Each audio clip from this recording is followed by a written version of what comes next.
এতিয়া হাগ্ৰামা মহিলাটোকে আপোনালোকে দুদিনমান শুনি থাকক। তেখেতে যিহেতু অলপ এডভান্স কৈ আছে, গতিকে তেখেতৰটো শুনি লওক। আমাৰটো পূজা খাই উঠি ধুনীয়াকৈ আপোনালোকক কৈ দিম। शुक्रबारखालि बिटिसिनि गाहाय मावफुं सोद्रोमा प्रमद बर'आ गसाइगाव दावबायफैयो। बे दावबायनाय समाव जायगानि एमएलए जिरन बसुमतारी, बिटिसिनि नमिनेटेड एमसिएलए उइलसन हासदा आरो हानजानि माखासे दैदेनगिरि, ओनसोलनि खायसे सुबुंफोरा बाहागो लाफादोंमोन। बिटिसिनि गाहाय मावफुं सोद्रोमा प्रमद बर'आ गसाइगाव ओनसोलनि माखासे ओनसोलफोरखौ नायगिदिंनायनि उनाव खौरांगिरिनि सिगाङाव बावैसो सान सिगां गसाइगाव ओनसोलनि रोंग'साफोरा गसाइगाव सोहोरनि गेजेरजों बोहैलांनाय मदाति दैसाखौ फोसाबनांगौ होनना बुंनाय बादि बिटिसि सोरखारनिफ्राय मदाति दैसाखौ फोसाबनो 60 लाख रांनि गनायथि होनाय जाबाय होनना बुङो। आरो थांनाय दैज्लां बोथोराव बायलांनाय गंथाम दालांनि सायाव आसामनि गिबि मन्त्रि बिथांजों सावरायनाय जादों। बेनि खामानिखौ थाबैनो एस्टिमेट बानायनानै दालां लुनाय खामानिखौ मावनाय जागोन। गसाइगावनि ना बेदर हाथाइखौ थाबैनो फोसाबनायनि बिथांखि लागोन होनना बुङो। लोगोसेनो दरं उदालगुरि लकसभा बियाबनि सोमोन्दै खौरांगिरिया सोंनायनि फिननायाव बेनि फिननायखौ फैगौ दुर्गा फुजानि उनाव होगोन होनना प्रमद बर' बिथाङा बुङो।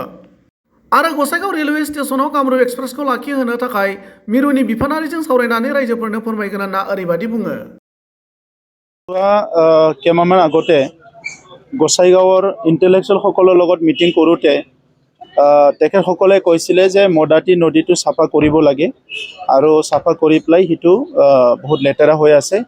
যেনেকৈ নহওক সিটো মানে পানীটো যাতে ফ্ল' হৈ থাকে আৰু সিটো লৈ পেলাই আমাৰ আৰবানৰ EM আমি বহি পেলাই ইতিমধ্যে এই মদাতি নদীটো চাফা কৰাৰ কাৰণে 60 লাখ টকা আমি আমাৰ চৰকাৰৰ পৰা আমি চেংচন কৰিছোঁ।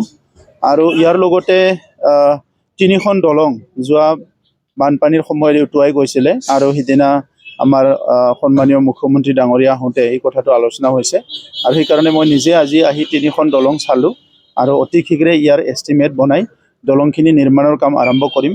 আৰু ইয়াৰ লগে লগে যিটো তাত মাছ আৰু মাংস বজাৰৰ যিটো ড্ৰেইন নোহোৱাৰ কাৰণে যিটো গণ আনহাইজেনিক হৈ আছে, ৰাইজে বহুত কষ্ট পাই আছে। তো এই জায়গাটোকো আজি চালোঁ আমি একেলগে আমাৰ EM সকল MLA সব মিলি পেলাই MCLA সবে চালোঁ। আৰু ইয়াৰ ওপৰতো আমি অতি শীঘ্ৰে এটা সিদ্ধান্ত ল'ম যাতে এইটো ক্লিন আপ কৰিব পাৰে, ড্ৰেইনখিনি বনাই দিব পাৰে আৰু এই গোটেই অঞ্চলটো অলপ হাইজেনিক মেইনটেইন কৰিব পাৰে। এইটোৰ কাৰণে আপোনালোকে অলপ অপেক্ষা কৰিব লাগিব। পূজাটো ভালকৈ খাই লওক। পূজা খোৱাৰ পিছত আহি ধুনীয়াকৈ প্ৰেছ মিট কৰি আপোনালোকক কৈ দিম। এতিয়া হাগ্ৰামা মহিলাটোকে আপোনালোকে দুদিনমান শুনি থাকক। তেখেতে যিহেতু অলপ এডভান্স কৈ আছে, গতিকে তেখেতৰটো শুনি লওক। আমাৰটো পূজা খাই উঠি ধুনীয়াকৈ আপোনালোকক কৈ দিম। আমাৰ আছে নিজৰ, আমাৰ প্লেনিংটো থাকিবই। পলিটিকেল পাৰ্টি আৰু ইলেকশ্যন নেখেলিলে কেনেকৈ হ'ব? প্লেনিঙো আছে, আমি জিকিমো চব আমাৰ চিন্তাধাৰা আছে। গতিকে অসমত এতিয়া AGP BJP UPPL চৰকাৰ চলি আছে, কাউন্সিলতো আমাৰ চৰকাৰ চলি আছে। গতিকে আমাৰ প্লেনিং কিয় নাথাকিব? প্লেনিং আছে, কিন্তু আমি এটা ফৰ্মেলিটিৰ মাজেৰে আমাৰ 3টা যিহেতু দল আছে একেলগে আলোচনা কৰি সেইটো আমি ঘোষণা কৰিম। যোৱাটো এক্সপ্ৰেছৰ কাৰণে আন্দোলন কৰি আছে আৰু এই ক্ষেত্ৰত মই সিদিনা আমাৰ চিফ মুখ্যমন্ত্ৰী সোধাত একেতে এই সন্দৰ্ভত একো নাজানে। এতিয়া ৰাজ্যত মানে আপোনাৰ বিজেপি চৰকাৰ, কেন্দ্ৰত বিজেপি চৰকাৰ আৰু আপোনালোকে বিজেপি চৰকাৰৰ লগত আছে। ইয়াৰ পূৰ্বেও আপুনি কৈছিল যে এইটো মাহত মই CMক একবাৰ লগ কৰিবলৈ চেষ্টা কৰিম আৰু ৰেল মন্ত্ৰীৰ লগতো আলোচনা কৰিবলৈ চেষ্টা কৰিম যদি এইটো মাহৰ ভিতৰতে। আৰু দিল্লীলৈ গ'লে ৰেল মন্ত্ৰীক মই নিজেও লগ কৰিম যে তেখেতসকলে কিয় কামৰূপ এক্সপ্ৰেছটো ৰখিব পাৰে নোৱাৰি এই কথাটো মই জানি পেলাই মই আপোনালোকক ক'ম।